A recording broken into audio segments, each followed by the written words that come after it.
right, hi, Paul Slatkis. Pause the world for peace. And I just met a wonderful gentleman here. He's PJ Andersson. Hi, PJ. How are you? Very well, thank you. On a fine Friday.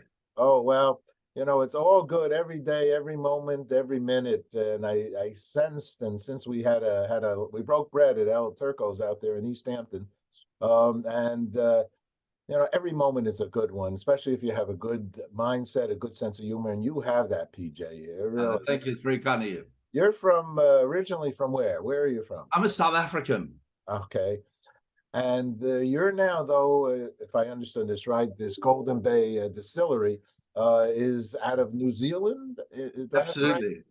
Correct. Yeah. So we have a distillery based out of New Zealand, and we manufacture a variety of products. In the US, it's the vodka and the gin that we have here. All righty. And I've tasted the gin, and I didn't taste the vodka yet, but I will.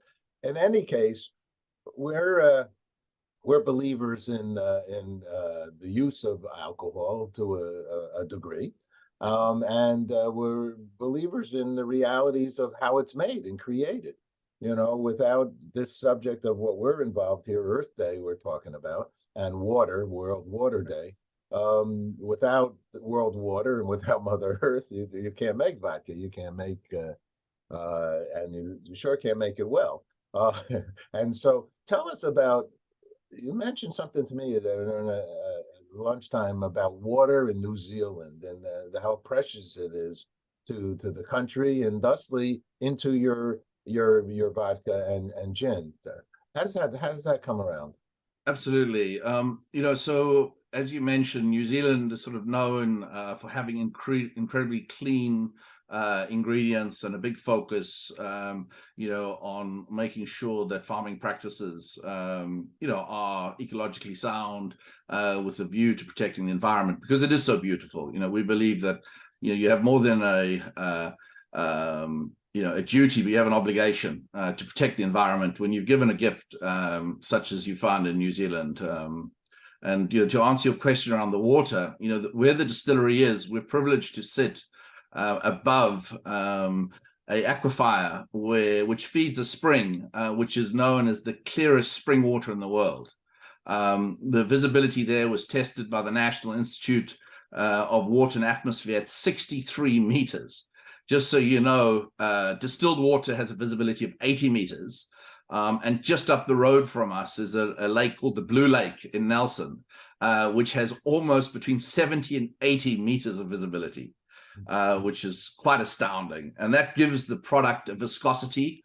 There's a fatness to the water, which is part of the story, because as you know, almost 60% of your spirits is water-based. So having a water is definitely part of the story. Beautiful. Who's the lovely lady behind you on your picture there, and where is that? So this is in the distillery in New Zealand, and that's Sue Bensamin. And Sue's a little bit of the secret behind our gin. Okay. She created what's the world's easiest sipping gin. And it is a very delicate gin, very easy to drink, as I think you can attest. Some call it dangerous. It's dangerous. And she created that. And just so you know, the reason we call it Champions Gin, because it's all about champions in our lives who make us who we are. So we all have someone who is there for us. And so when we drink this gin, we express thanks to them. And the toast is to champions. May we know them and may we be them. Oh, I love it. I love it. And you also, when people get that, there was something about the bottle that potentially had some nonprofit or do-good side to it. What was that? Absolutely. So the Champions Gin donates money to Sport for Good, which is using sport to break down racial, gender, and sexuality barriers. And we've basically got a few launches coming up where we're doing some things where almost the majority of the money is going to go to fallen officers is the first one.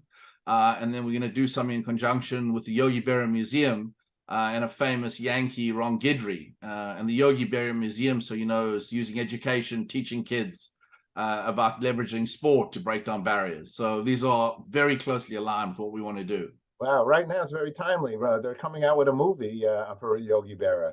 Absolutely. Yes. No, absolutely. We're very fortunate of that. So we're hopeful to let people share the beauty of Champions Gin soon. It's not over till somebody sings, and so I think the name of the movie. Even it's such a classic line, and he was such a being from New York. He's historic and loved. There's been no probably catcher that's ever been as loved as Yogi. That's nice that you've done that.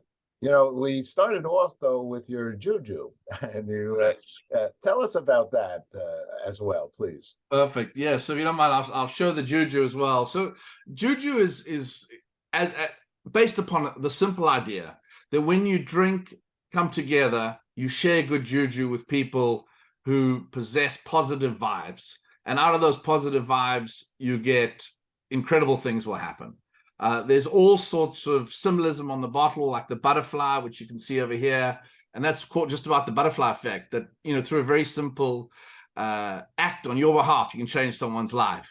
The pronunciation of Jojo in Mandarin, interestingly, means the same as Juju.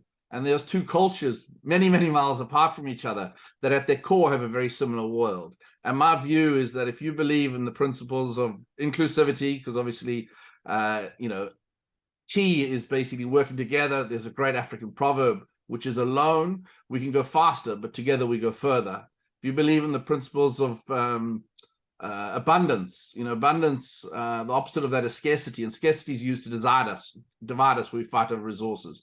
And then finally, compassion and action. And that's all about, if you see something wrong in the world, take action and do something similar to what you're doing, highlighting, issues in the world and making sure that people get out there and do something about it. I learned on this, I like this show called Jeopardy. I love to watch Jeopardy because I like little fun facts. And one of the fun facts that they said last night, we're going to go back to the juju, but was the Greek word for people getting together, and it was autonomy was the word. Okay. Oh, interesting. And I thought they also, discovered the democracy. And when you go to Athens, you see where this is the land of the location for democracy, autonomy, similar mindset of what you're talking about. And I just so you know, right after our conversation right here, now I'm putting up Greece, the Greece National Tourist. Fantastic. Okay, with beautiful waters and a gorgeous home as well. Tell us though the words. I don't know if I'm catching this juju. Sure. And if you could hold the bottle up one more time. Absolutely, sure.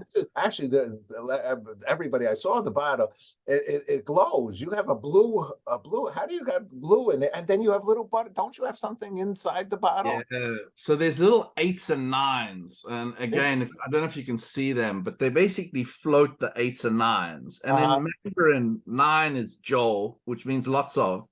8 is money. So again, good fortune. So it's all about good karma is the alternative word that people will use for good juju.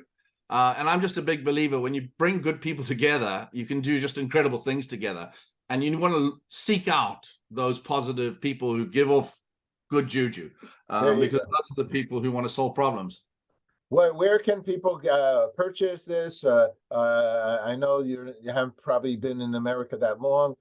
I don't, or maybe you have, but where can somebody? All right, so I own a bar in Oklahoma.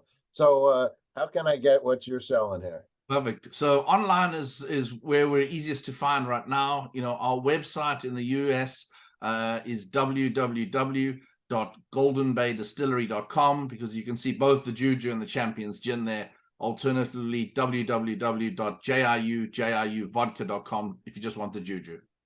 Gorgeous. I'm going to ask you one last question, and I'll show a little video too, but we have during the time. We'll see. And what is, just because you're such a super guy, PJ, what is peace for you? What's peace for you? So peace to me is basically living in harmony. And it gets back a little bit to the juju story we spoke about, because as long as you've got communications, you have the possibility of peace. If you don't have communication, if you don't have people coming together, if you have people living separate, it's a disaster. We've got to come together and basically solve problems. There you go. Autonomy. You're fantastic, man. Thanks, PJ. No, thank you, Paul. You take care. Bye-bye. Absolutely. Appreciate it.